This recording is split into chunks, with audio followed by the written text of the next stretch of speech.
you please provide me with your name, and I'll do my best to share information about its origins.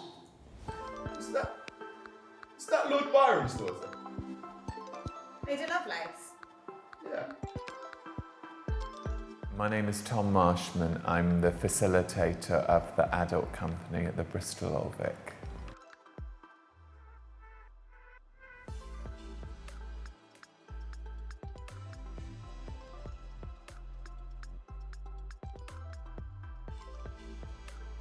We're kind of beginning to understand that archives and history is sometimes made to fit certain narratives, and I see the comparison with AI, that it doesn't currently allow for the unruliness, the queerness, or the different types of lifestyles that we have. It presents something that's quite homogenized and binary, so I wanted to explore that within the project. My name is Naledi, and I was one of the performers and devisers of the piece. We started out exploring how we could physicalize AI in our very first session, and I'm from a movement background, so that was very interesting to me.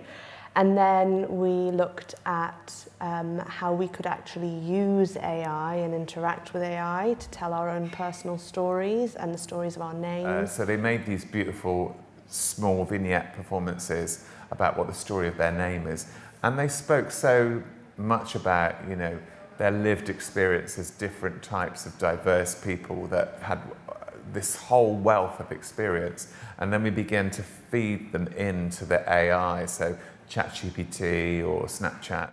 Elizabeth is my name, and of course, as a woman, my surnames belong to my father on one side and then to my husband. But I do like those names, Trilling, Kashdan. I like them for their Russian roots and their Jewish meanings. So I'm Toby, I'm a member of the current adult company, and I've been doing these sessions for the last 10 weeks.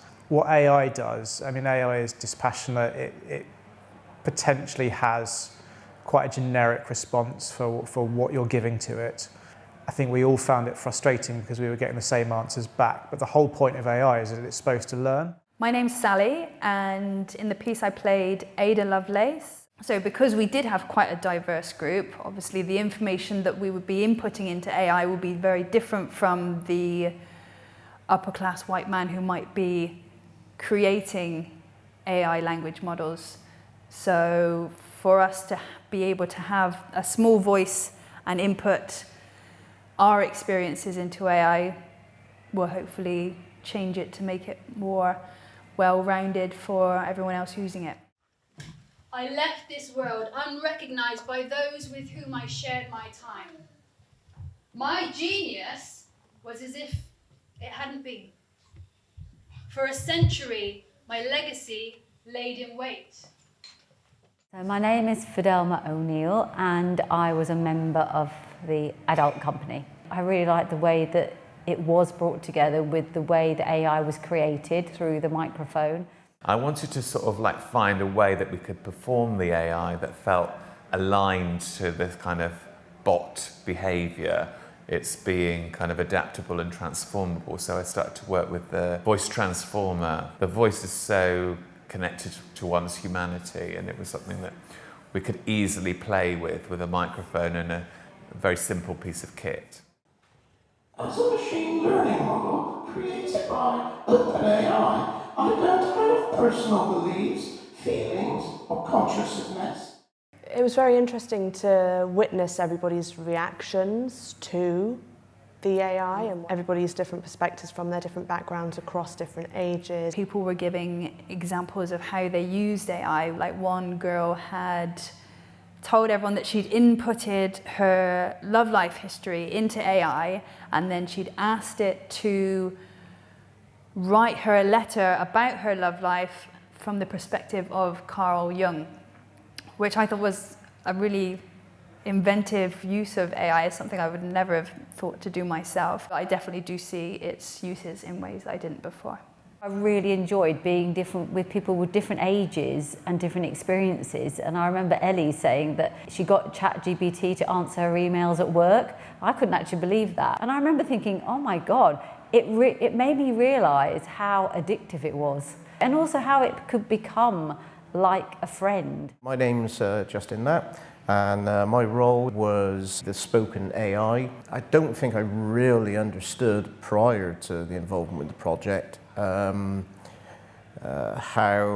much AI is already with us. My name is Marion Kilpatrick, and I was a member of the adult company here at the Bristol Old Vic. Well, I have to say that I was very resistant to the notion of interacting with AI. I'm a visual artist, I'm a printmaker. A lot of people that I know are messing with AI in terms of image making. I find that slightly concerning, you know, for lots of reasons that, you know, basically you could just tell a machine to make an image and it might be better or preferable or more sellable than something a human has made. It's certainly going to be cheaper.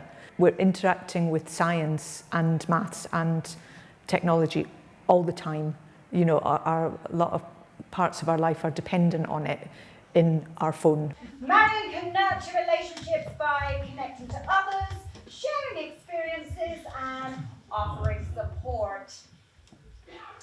Of course, these are just some examples of what can make Marion happy, and there are many other factors that can influence their happiness. Ultimately, the best way for Marion to be happy is... Yes? Is to discover what works for them and to practice it regularly. One of the things that I'm tuning into about, because I work in education, is how it opens opportunities for young people in terms of how they might express themselves, but also maybe there's a danger that it might limit them a little bit. In the last few hundred years, we've gone away from the Renaissance idea and this idea that arts and science are quite separate. Maybe AI is forcing us to think about how they interact again. I've heard so many conflicting opinions about it. I feel like it might be quite good to scrap it all but start again with these kind of people that I've worked on this project with at the heart of that conversation. How do we as humans deal with this entity that's now, it's real, it's not, you know, it's a thing now, it's in the world, it's out of the box. Where is our place within this? Do humans then become obsolete? Yeah, it's kind of, it's a bit scary, it's also fascinating and not something we were going to handle in 10 weeks, I don't think. It's made me more curious. I'm up for it. That's what I'd say. I'm up for finding out more. So, standout moment from the course, I think, was the coming together of the company, Tom, the production as a whole, and putting on the production or the sharing. I think it would be very useful and probably well received for many schools, colleges, companies to see that link with Ada Lovelace and where everything started from. I think that what we've done is made a piece about AI that uses AI as a device. And I think it opens up lots of conversations about, like, who are the decision makers in this process. It connects the science to the maths to the history in a way that's really tangible, I think. Yeah, it would be lovely to have more time on this work and see where it possibly could go next. There was lots of ideas that we actually were working with in the workshop spaces that didn't see their way through to the final sharing. It would be great if there was time to revisit those at some point in the future. Hashtag maths rules. Hashtag women in tech. Hashtag women rule. Hashtag women in power. Hashtag if it wasn't for me, there'd be no hashtags. Your fairy forever, Ada Lovelace.